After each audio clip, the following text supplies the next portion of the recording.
ikong amprin inyo yang kecing-jok kabadong burong. Ka kongres beli nga ay cing-jok yang kilay ter.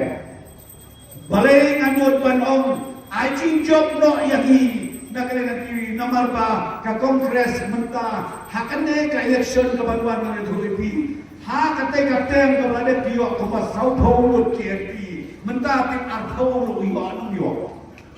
Tidak ada orang yang beri Kenya Shua namar bahantai hadali kababli ke kongres cunang hiar sinang hiar ubah Vincent mo bahatalan nama muslim babiang tambah hantai ban ya jengi haduriau namar lapay ke kebijahan tamayo nama mari jahat lapay na semua mawasrawi niya semua Nakkan mau si senyo kolok na kongres kaya jom siwa pagkajahakan na baru lagi jomlut baru ya jomlut siya banyak kredit hiji sisa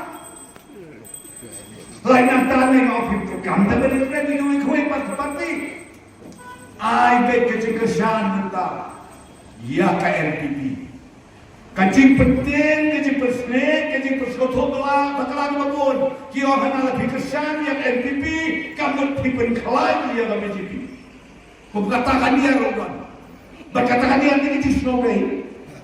Waknya ada yang ngimat kepadanya. Ap ngano ipi, ngano ipi kan kowe.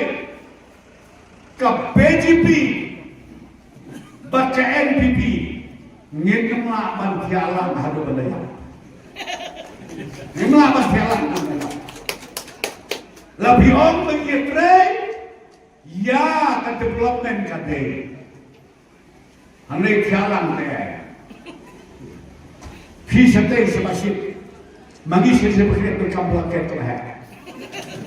Sedang hite tangkapan yang lain. Ane loh nyepi, magi sedang berkambulan ketelah. Kebangamut ban pempalang ikan jenggot kerja berkat jauh kalong. Ka ideologi, ka nongren juga parti NPP. Kalau bagi kuat, ban ai kecil ada, ban penek, ban pensak. Ya kariti, ya kadustur, ya kaniam, ya karukom. Karukom bang, karukom di jom diripai omtan hame galaya han not east pada hakali India barakui lada pingai toya pulelen yang atau constitution jom ka parti NPP yo biong bagi ripai kindon tan hame galaya lani han not east hame